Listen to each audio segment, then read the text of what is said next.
The European Union sets great store by harmony. It's not easy when you've got so many members, each with their own views. The danger of discord becomes real. And Brexit, where a hugely complex agreement has to be reached in less than a year, could threaten that harmony. Towards the end of February, the real negotiations will begin.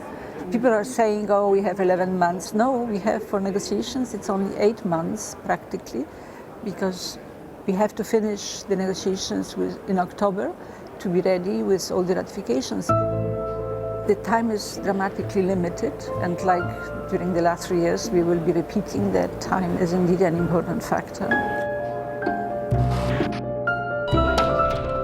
The process of honing agreement is going on right now. In conference rooms across Brussels, seminars have been held, trying to forge consensus among 27 states and key parliamentary players.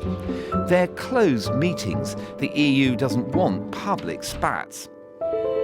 One of the first questions they face is whether to prioritise a few key issues or negotiate them all at once.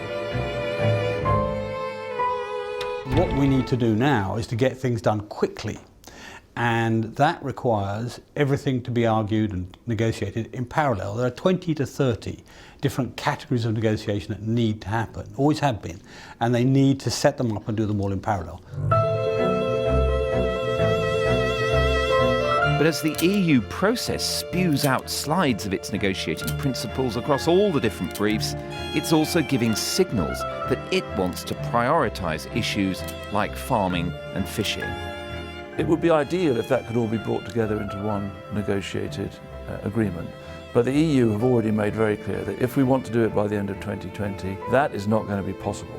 And in those circumstances, they are going to prioritise the agenda in favour of the issues that matter most to them.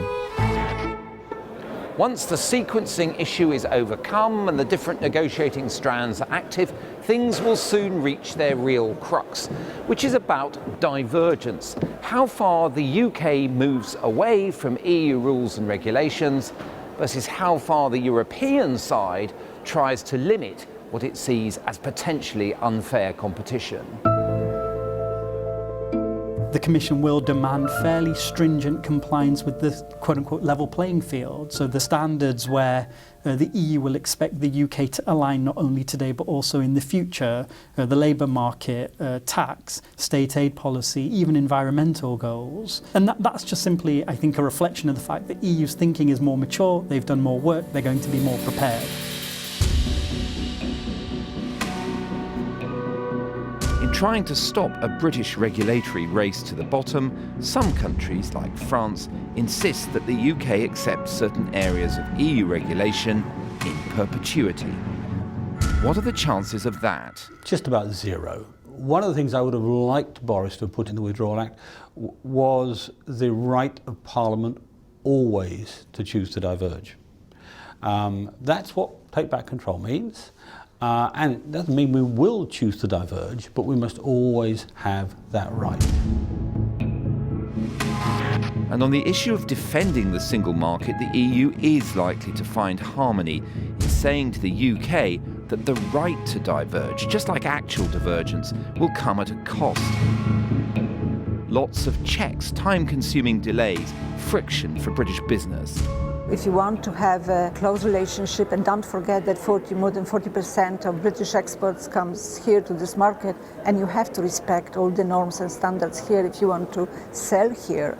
This type of free trade where you will have this access to the market will imply also the difficult negotiations on level playing field measures and agreement on norms and standards that will be respected.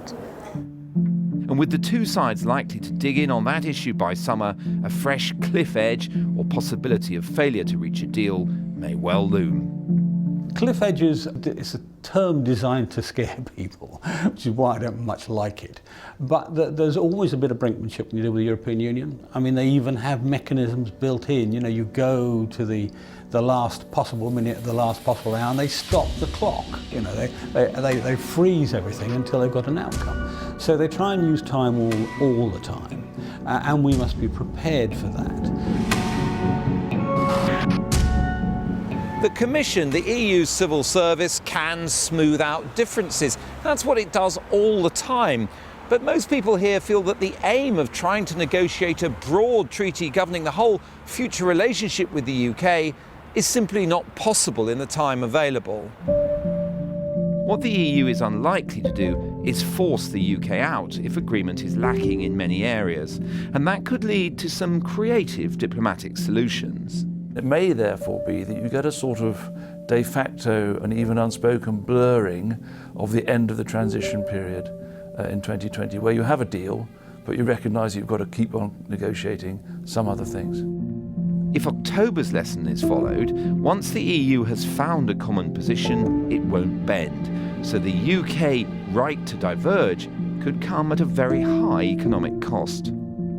I suspect over time, as the negotiations evolve, the government's position will soften. I just can't see Boris Johnson signing off on large-scale job losses in the very constituencies the Tories need to keep in play to be competitive at the time of the next election. As the EU brings together its national positions into a harmonious negotiating stance, there'll be difficult choices on both sides. But they'll avoid making them for as long as possible, and it may well take until Christmas and an approaching cliff edge for a deal to emerge.